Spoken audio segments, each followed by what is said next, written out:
So, Beehive story is as follows. This flyland is owned by Mr. Dark, the industrialist who created most of the solar system's robotic, non-wheeled, exploratory, and mining vehicles.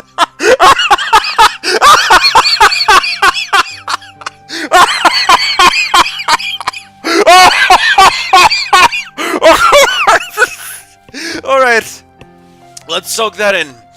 Hold on. Let's soak that in a little bit. Let's just let's get all of that information in.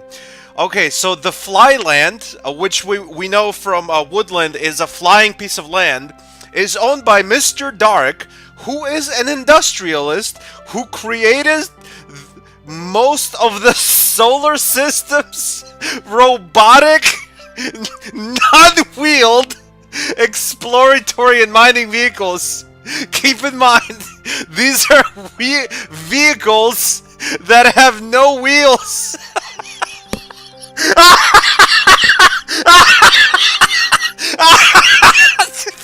Okay, alright. Oh, I could read that first sentence all day long.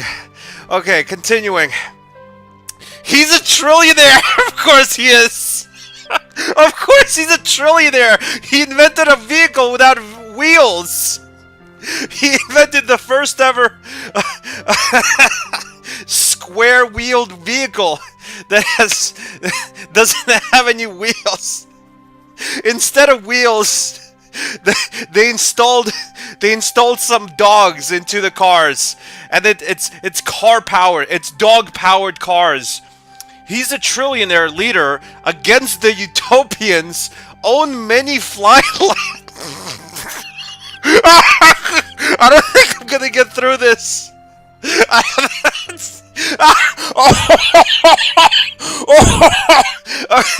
He's a trillionaire leader against the utopians, own many flylands. I think he owns many flylands, and is now your most emphatic sworn enemy.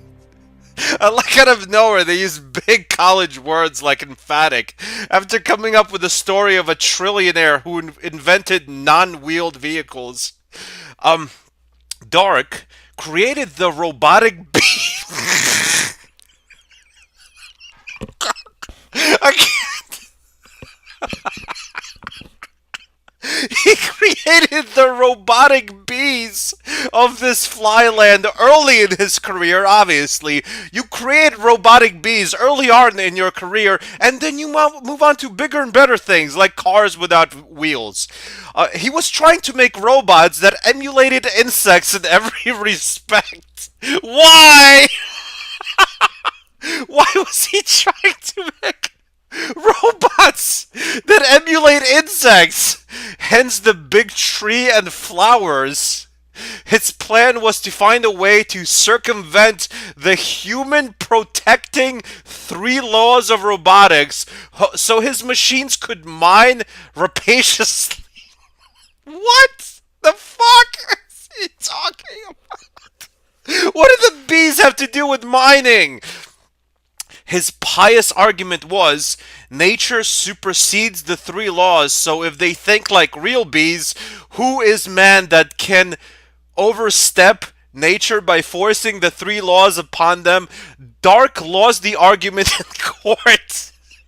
Was this a big courtroom setting that was on like CNN 5? Your Honor, I might just be a simple billionaire who owns many flylands, but I would like to rapaciously concur that bees must be robots. I want to create a robotic armies of bees to protect my mining colony. What the fuck? And the bees are condemned to the the bees are the ones who are condemned. I sentence these bees to 20 years on the flyland, and then in the actual seats, some bees like mother and girlfriend are crying. Though he vengefully secretly programmed them to attack the nearest cities, that didn't work either.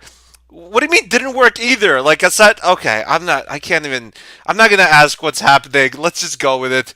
They won't go far from their hive while its queen inside lives.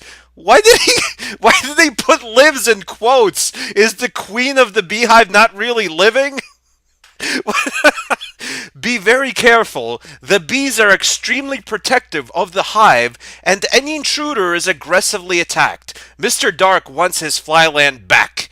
He very much wants to kill you and hopes his bees and spheres will do so. I love he just threw in some spheres in there as well. For those who don't know the lore of the Flyland universe, in the last review, apparently there were some kind of spheres and a flying limo driver. That's as much as I can tell you, because that's as much as that made sense. Please recall that he owns the main sphere factory. It's the main sphere factory. He is launching an even dozen spheres to conquer the Flyland. How can you prevail against 200 giant bees and 12 spheres? Think about it. Oh my god! How can you prevail? I didn't know that bees were giant. That's the first time I'm hearing that these are giant bees. And spheres? How can you possibly prevail against a bunch of spheres?